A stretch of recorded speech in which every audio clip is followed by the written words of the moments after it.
السلام علیکم ورحمۃ اللہ وبرکاتہ۔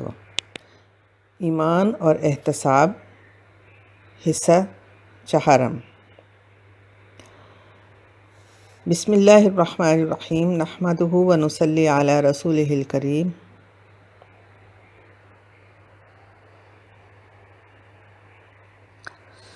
لا الہ الا اللہ محمد الرسول اللہ پہ ایمان کی اگلی شق کلام اللہ پہ مکمل ایمان ہے۔ ذالک الکتاب لا ریب فیہ کے اقرار کے بعد اس کے کسی حکم، جملے، آیت پہ شک ہونا یا اس کو آج کے دور میں قابل عمل نہ سمجھنا ایمان کے منافی ہے، اور اس منفی سوچ سے لا الہ الا اللہ محمد الرسول اللہ کا اقرار بھی مشکوک ہو جاتا ہے۔ اللہ، رسول اور قرآن پہ ایک ساتھ مکمل لا ریب ایمان ہی اسلام کا مکمل دائرہ ہے۔ قرآن پاک وہ دستور زندگی ہے جس کے مطابق زندگی گزارنا ہی دائرہ اسلام میں رہنے کی شرط ہے۔ ہم قرآن پاک کو آئینہ بنا کر اپنے اقوال و اعمال کو پرکھیں، اپنا احتساب کریں تو معلوم ہوگا کہ ہم اپنے آپ کو مسلمان ہونے کے نام پہ دھوکہ دے رہے ہیں۔ قرآن پاک سے ہمارا سلوک ظالمانہ ہے۔ اس کے کیا حقوق ہیں بہت کم مسلمان جانتے ہیں۔ اس کا حقیقی ادب و احترام کیا ہے اس سے ناواقف ہیں۔ ہم انتہائی کم عمری میں کتابوں کے ڈھیر اپنی اولاد کی کمر پہ لاد دیتے ہیں۔ سال ہر سال وہ علم کے نام پہ معلومات کا ذخیرہ جمع کرتے ہیں کہ کسی روزگار کے قابل ہو جائیں، مگر وہ علم جو دستور زندگی ہے اس کے لیے زندگی کے پورے پرائم ٹائم میں سے صرف چند گھنٹے کافی سمجھے جاتے ہیں۔ وہ کتاب جس پہ حقیقی زندگی کا دار و مدار ہے اس سے شناسائی سرسری سی ہوتی ہے۔ تعلیم تو یہ تھی کہ اس قرآن پاک کو زندگی کے کسی مرحلے میں بھی پس پشت نہ ڈالا جائے، مگر ہم نے اس کی طرف پشت نہ ہونے کے خدشے کے پیش نظر اسے ایسے اونچے طاق پہ رکھ دیا کہ رسائی مشکل ہو گئی۔ مقصد تو یہ تھا کہ اپنی بچیوں کی تعلیم و تربیت پرورش قرآن کی تعلیمات کے سائے میں کرتے ہوئے شوہر کے ساتھ رخصت کی جائے، مگر ہم نے اس کا بڑا آسان حل نکالا کہ پرورش تو جیسے مرضی کر لیں، مگر دلہن کو قرآن مجید کے سائے میں رخصت کر کے سمجھتے ہیں کہ قرآن کا حق ادا کر لیا۔ اپنے معمولات زندگی میں قرآن پاک کے اندر رسوخ پہ غور کریں تو عموماً ایسی صورتحال نظر آتی ہے کہ وہ صرف اس وقت یاد آتا ہے جب کسی دنیاوی مشکل کا سامنا کرنا پڑتا ہے۔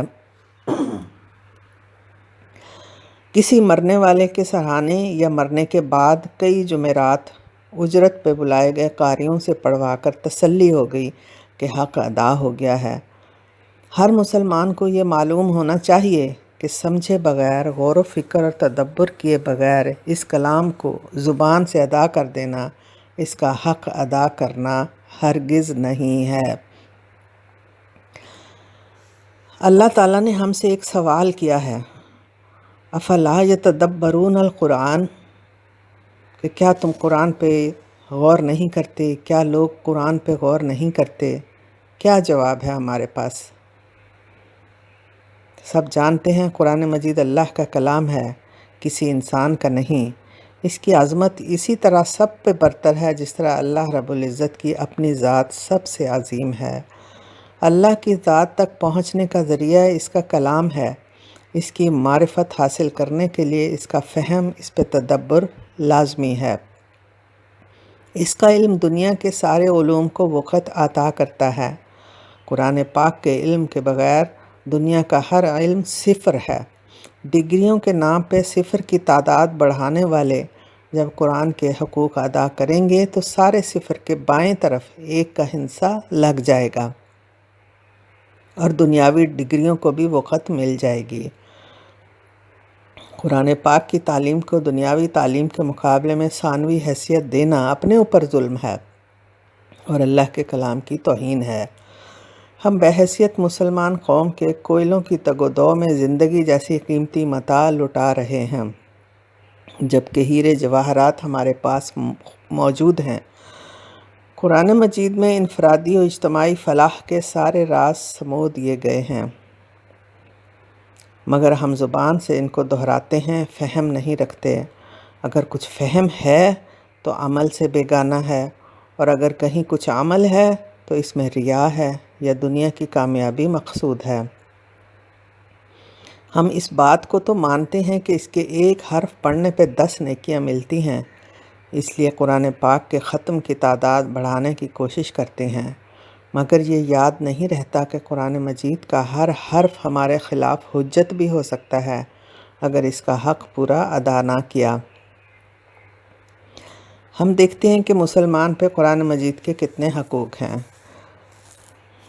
خود اللہ تعالیٰ کے کلام کے مطابق ہر مسلمان پہ قرآن مجید کے 5 حقوق ہیں۔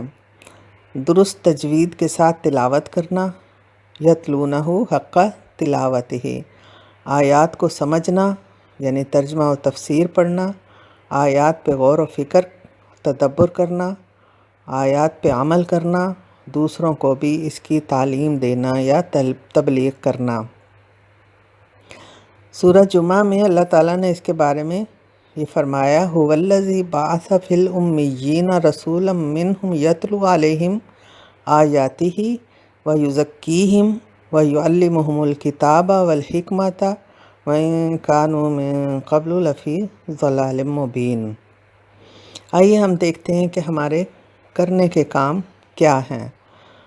رمضان المبارک قرآن کا مہینہ ہے۔ اس میں اپنا تعلق قرآن پاک سے جوڑنے کے لیے سب سے پہلے اپنی اب تک کی غفلت کی معافی طلب کی جائے۔ قرآن پاک کے ساتھ دل کا رشتہ بنانے کے لیے بھی اللہ الخالق کے حضور دعا کی جائے کہ وہ ہمارے دلوں کے قفل کھول دے،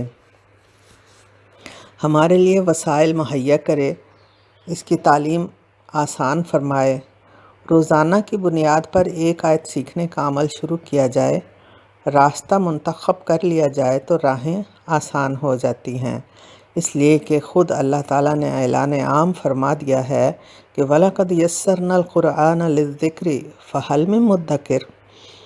اپنے گھر، کالونی، ادارے، دفتر، بازار، غرض ہر مقام پہ کوئی وقت، قرآنی وقت بھی مقرر ہونا چاہیے۔ روزانہ ایک آیت یا ایک موضوع پہ فہم قرآن کا سلسلہ ہو، قرآنی ماحول بنایا جائے، اپنی اولاد کو قرآن کے سائے میں پرورش کرنے کی شروع دن سے کوشش کی جائے، اس کی عظمت، اہمیت اور ضرورت کو دنیاوی تعلیم سے زیادہ اہمیت دی جائے۔ ہماری نجات صرف حامل قرآن ہونے میں نہیں بلکہ عامل قرآن ہونے میں ہے۔ آئیے اللہ رب العزت کے حضور دل کی گہرائیوں سے التجا کریں کہ وہ قرآن پاک کو ہماری آنکھوں کا نور، دل کی بہار، قبر کی وحشتوں کا ساتھی، دستور زندگی بنا دے، ایسا مومن بنا دے جو چلتا پھرتا قرآن ہو۔ امت مسلمہ اللہ کی رسی کو تھام لے اور عروج اس کا مقدر ہو جائے، آمین۔ دعا گو طالبہ دعا بشریٰ تسنیم۔ والسلام علیکم ورحمۃ اللہ وبرکاتہ۔